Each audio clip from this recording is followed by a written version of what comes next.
Sir, जब लोकसभा के चुनाव हुए थे उस समय पे बात की गई थी पापा ने किस तरीके से वॉर रुकवा दी।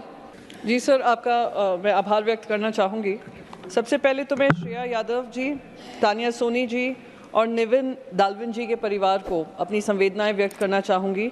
जो उनके साथ हुआ, मैं उम्मीद करती हूँ आने वाले समय में किसी बच्चे के साथ ना हो, और वो बच्चा जो एक अपॉर्चुनिटी को ढूंढते हुए आता है उसके साथ तो कतई ना हो।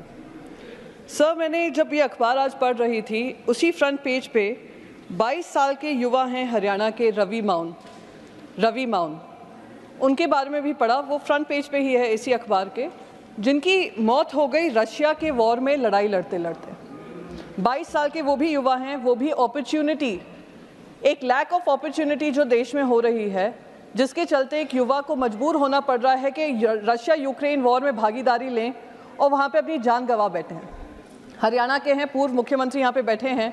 उम्मीद थी कि हम सब उस पर भी चर्चा करेंगे कि जब हम 267 लाते हैं नीट पे, 24 लाख जो बच्चे हैं उनके जो फ्यूचर हैं उनके बारे में उस पर भी चर्चा करें। पर अच्छी शुरुआत है, मैं उम्मीद करती हूँ आने वाले समय में हम वो चर्चा करेंगे।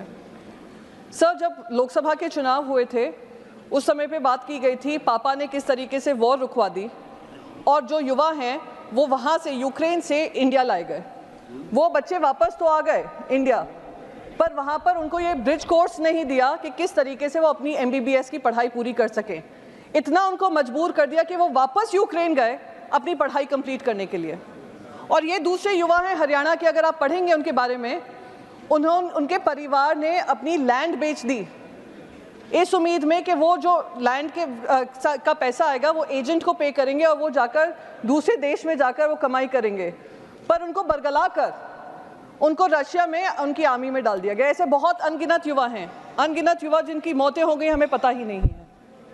उसी तरीके से सर, हमने बाकायदा, हमारी सरकार ने इजराइल के साथ ऐसा ही एक साइन किया है, ट्रीटी साइन की है कि हमारे युवाओं के पास यहाँ पे रोजगार नहीं है तो जाइए इजराइल पे बॉर्डर पे जाकर लड़ाई लड़िए, उनकी वॉर हम लड़ेंगे और हमारे बच्चे यहाँ पे शहीद होंगे, हमें उसकी कोई परवाह नहीं है। इसका रूट कॉज एक ही है सर, 9.2% अनएम्प्लॉयमेंट। जो युवा उम्मीद करता है कि उनको आर्मी में भर्ती मिलेगी, उनको अग्निवीर दे दिया जाता है। जो युवा उम्मीद करता है उनको रोजगार मिलेंगे, उनको अप्रेंटिसशिप प्रोग्राम दे दिया जाता है। तो अगर युवाओं के बारे में व्यापक चर्चा करनी है तो इस इकोसिस्टम को खत्म करने की ज़रूरत है, जहां पे सरकारें हों, सरकारी नुमाइंदे हों, और साथ ही साथ ये कोचिंग सेंटर से लेकर ये पूरा इकोसिस्टम जो हमारे युवाओं के सपनों को तार-तार कर रहा है, चूर कर रहा है, उस पर किसी तरीके का संज्ञान लिया जाए और सख्त से सख्त कार्रवाई हो। ये ना हो कि 10 लोगों को आपने जेल में डाल दिया, 3 महीने बाद बेल दे दी और फिर वर्क एज यूजुअल चल रहा है। तो इस पे गंभीर, मैं मानती हूँ, चर्चा होनी चाहिए और रेगुलेशन जो सब मांग कर रहे हैं उस रेगुलेशन पे भी ध्यान देना चाहिए।